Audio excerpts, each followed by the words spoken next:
आप सभी को सुंदर शरद पूर्णिमा की बहुत बहुत बधाई हो। बाबा विश्वनाथ की कृपा आप पर सदा बनी रहे। आ गया शरद पूर्णिमा की रात्रि। बड़े से बड़ी बीमारियां, बड़े से बड़े रोग, बड़े से बड़े बड़े कष्ट इस शरद पूर्णिमा की रात्रि को छूट जाते हैं। दमे की बीमारी, श्वास की बीमारी, अनिद्रा की बीमारी, रात्रि को जगना, ये सारी बीमारियां शरद पूर्णिमा की रात्रि को अगर व्यक्ति अपने जीवन को सुखमय बनाए, अपने जीवन को आनंदमय बनाए तो सब छूट सकता है। शरद पूर्णिमा की रात्रि को पीपल के पत्ते 5 लेकर उसके ऊपर खीर डालकर रात्रि को खा लेने से महाराज दमे की बीमारी, श्वास की बीमारी रुक जाती है। वो बीमारी बढ़ती नहीं है, उससे कष्ट नहीं होता।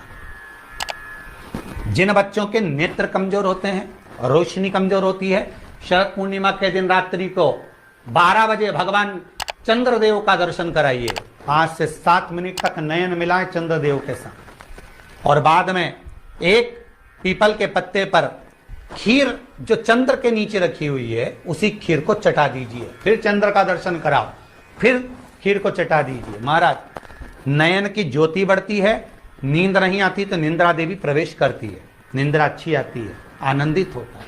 महाराज जिस व्यक्ति के शरीर में गांठ पड़ जाती हो, शरीर काला पड़ जाता हो, चट्टे पड़ जाते हो या दांत खाज खुजली हो जाता हो, उसके लिए भी शरद पूर्णिमा की रात्रि को 12 बजे महाराज भगवान चंद्रदेव के लिए 21 दिए जलाए जाते हैं।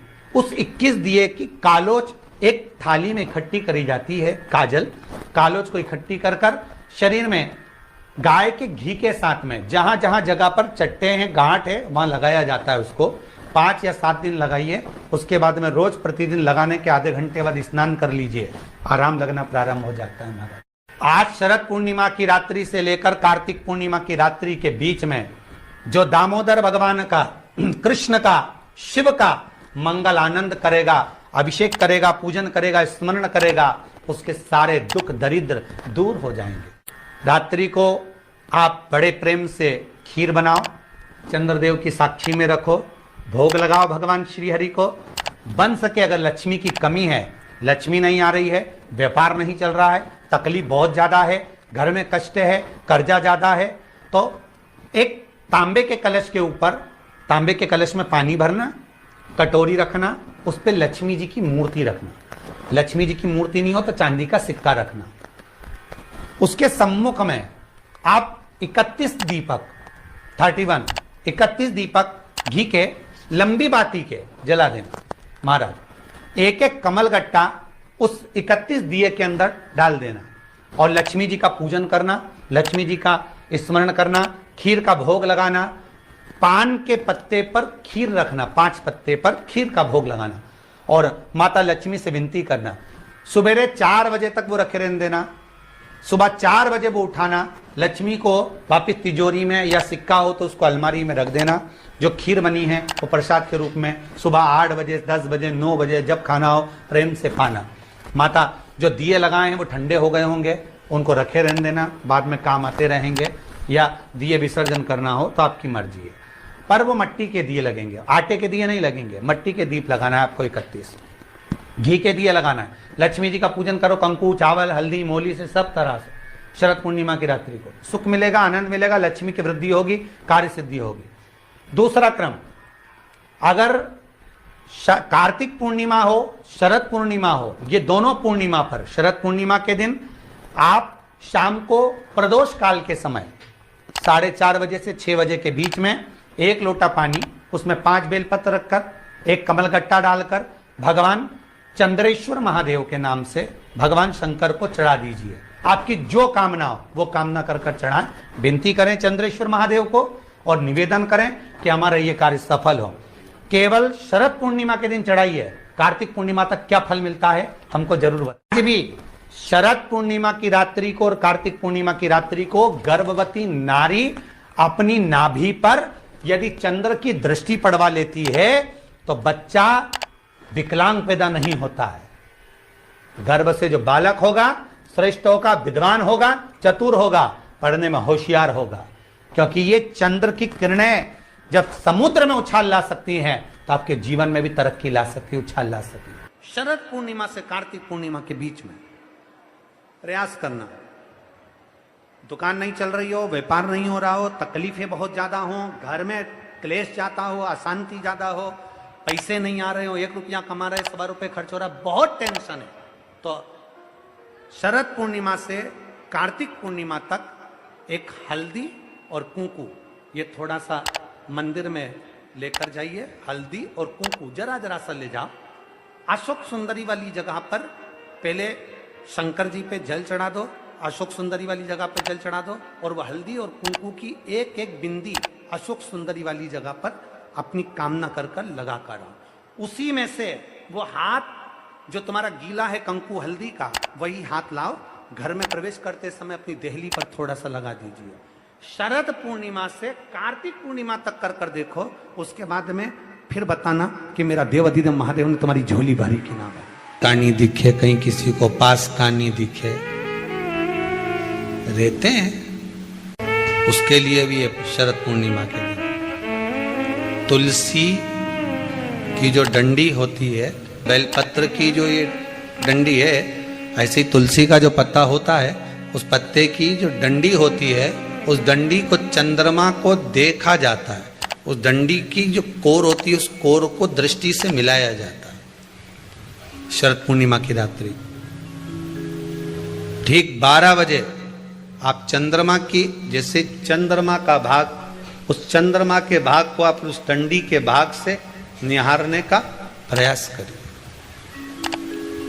मारा घर में आइए, घी का दिया लगाइए, उस घी के दीप को लगाने के बाद पूर्णिमा के दिन उस पर एक प्लेट थोड़ी तिरछी कर रख दो, जिससे उसकी कालोच काई की, उस दीप की, घी के दीप की कालोच उस प्लेट पर आ जाए। थोड़ी सी कालोच ले लीजिए, 5-10 मिनट में आ जाएगी। उसको गाय के घी में मिलाकर आंखों में सुरमा लगाकर रात्रि को सो जाइए। 3 दिन बाद आप महसूस करेंगे कि नेत्र की ज्योति बढ़ना प्रारंभ हो रही है। पूर्णिमा का जो चंद्र है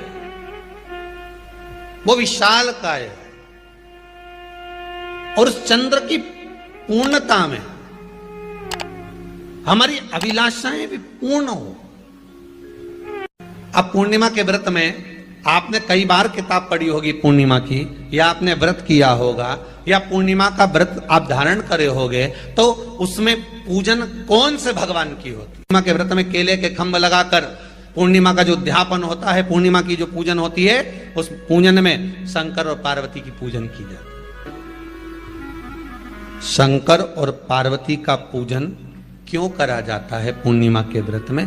क्योंकि शिव और माता पार्वती ही केवल एक ऐसे हैं जिन्होंने अपूर्ण लक्ष्मी को भी पूर्ण बना दिया था।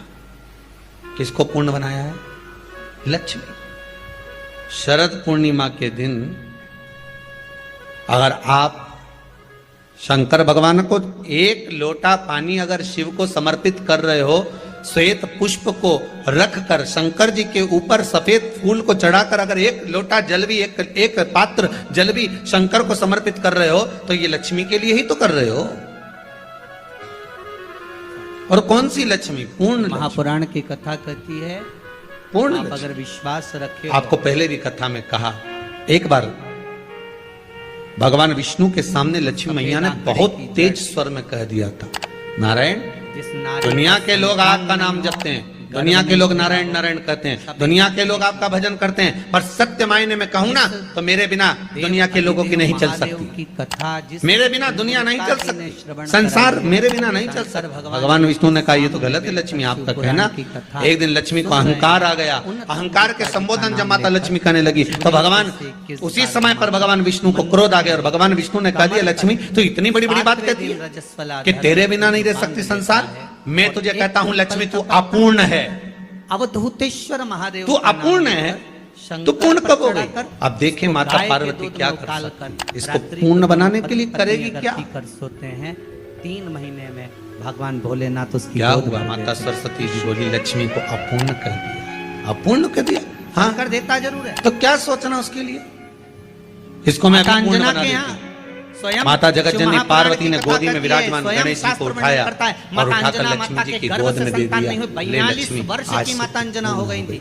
और लक्ष्मी, 42 वर्ष आज की से होने के तू बाद भी पूर्ण। माता अंजना के गर्भ से संतान नहीं थी। जब संतान नहीं हुई तब बार बार निवेदन गोदी करा में महाराज केसरी से। जब जब तक नहीं संतान हुई तो अपने संतान पिता से नहीं जाकर है, निवेदन करा। तो नारी पिताजी, को लोग गौतम बाबा अपूर्ण से निवेदन समझते करती है माता अंजना कि मेरे गर्भ से तभी संतान नहीं, माता मुझे औलाद पार्वती नहीं, जी ने क्या करूं? तब गौतम बाबा ने कहा संपूर्ण एक पार्थिव ब्रह्मांड शिवलिंग में का निर्माण करो, मिट्टी एक का शिवलिंग सिद्धता बनाओ, प्रदान उसकी कर दी पूजन करो। और माता अंजना कि उस मिट्टी अपने के शिवलिंग गोदी के पूजन में लाल को, ऐसी लीन हो गई, अपने ऐसी गोदी लीन के हो गई पुत्र कि को मिट्टी का शिवलिंग माता का ने निर्माण करती, पूजन लक्ष्मी करती। की एक बार गोद में देवकी देकर महादेव ने लक्ष्मी कह को दिया, पूर्ण बना जाओ पार्वती जरा वो जाकर दिन पूछो कौन कि सा था? अंजना को चाहिए क्या?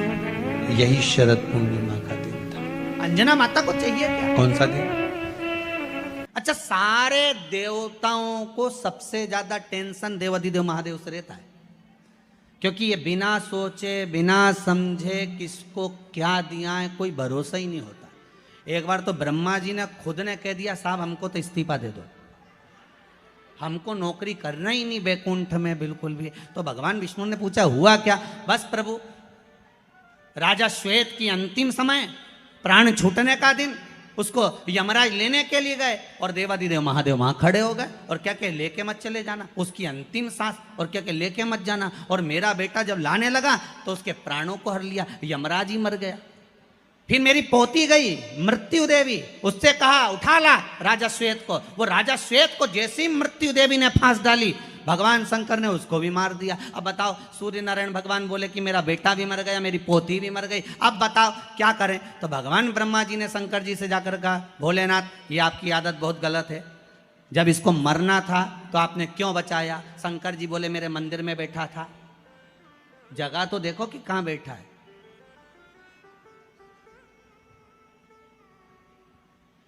ब्रह्मा जी ने भगवान विष्णु से कहा हमको ये काम नहीं करना, आप तो हमारा इस्तीफा स्वीकार करो। भगवान विष्णु ने शंकर जी से कहा भोलेनाथ जी अब इनके बेटे को, सूर्य नारायण के पुत्र को और पोती को जीवित करो। शंकर भगवान करे एक शर्त पर जीवित करूंगा, जहां मेरा भजन हो रहा हो, जहां मेरी कथा हो रही हो, अगर कोई महामृत्युंजय मंत्र का जाप कर रहा हो, श्री शिवाय नमस्तुभ्यम जप रहा हो, शंकर का पंचाक्षर मंत्र नमः शिवाय जप रहा हो, शंकर जी कहते हैं उस समय पर मृत्यु उसको ना घेरे।